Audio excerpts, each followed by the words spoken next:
Hello. Yeah, this is me, Gareth Finley. Gareth Finley.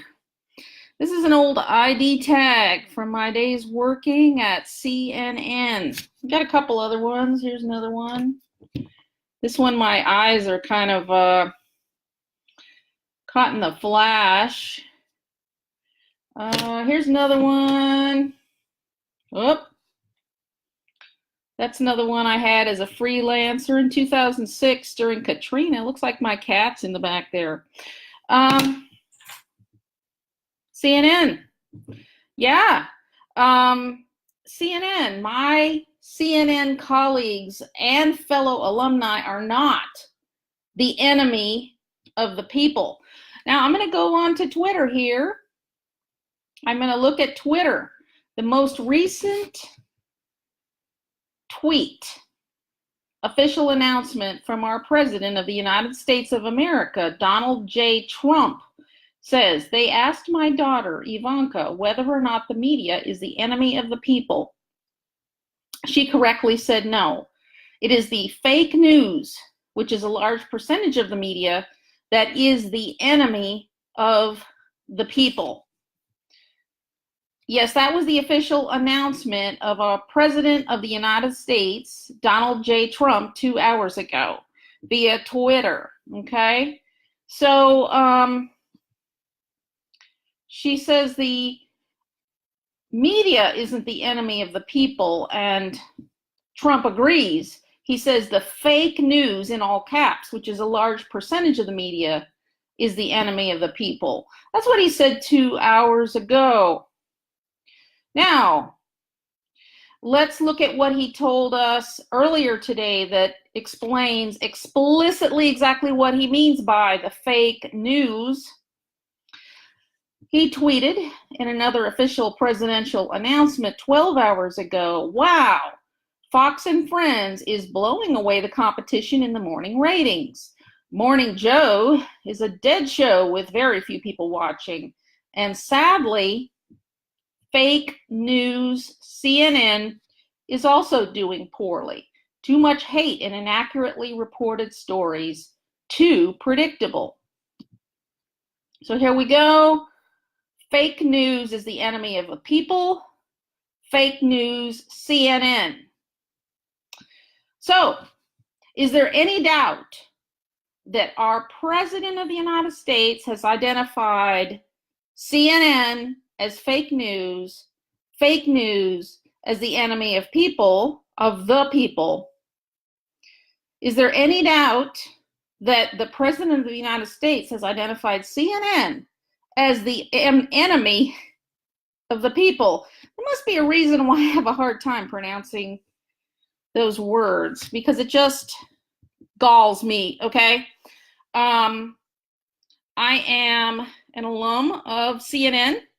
I was a member of the staff as a full-time paid employee in the editorial department from 1993 through, I wrote it down. I had to write it down because I didn't remember exactly how many years it was. 1993 through 1997. And then I came back in 2006 as a temporary freelancer. I worked during Hurricane Katrina. I didn't scratch my nose on air. When you are at CNN or another television type of environment, there are people called talent. They're the ones who appear on camera. I was not and am not talent. I'd never had approval to be on air. I was not even what they call voice approved, which means that I could what they call track packages, which means provide the narrative voice over a video. Okay, now that we have Facebook Live, I'm tracking my own packages, which are, you go, you're seeing one. I'm not talent, but I am CNN. I can prove it. I'm CNN. Okay, and I'm going to read you right now an essay that I wrote that I have posted on my LinkedIn profile. I wrote it a number of years ago, maybe about 10 years ago, and I've revised it and have it posted on my LinkedIn profile right now. Posted it some years ago. And if from time to time people read it, okay, I'm going to read it to you, and it's about my experiences at CNN. And I've titled this essay, "And That Is the News." You make sure you can see my ID tag. There's the one with the ugly eyes as I read this. When I quit the cable news business, I quit cold. Angrily choosing to dump out during layoffs, I told everybody, TV rots your brain. For years in newsrooms at CNN Center, I had immersed myself in crimes, wars, and disasters. I wrote them, I edited them, I produced them.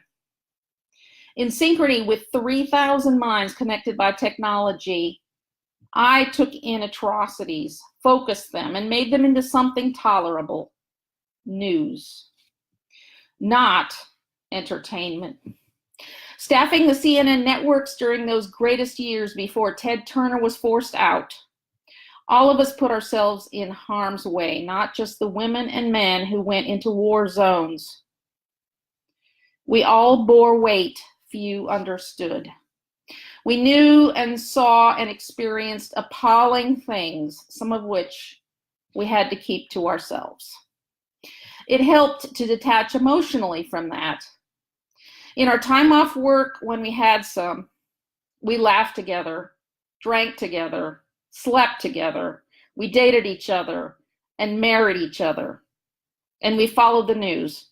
No, we were never really off work. We were family. Constantly surrounded by evil, we exposed it for the public. And somehow, what we kept finding was that life is to be cherished and lived as hard and long as you can. We found courage and happiness, triumph and hope. And that is the news.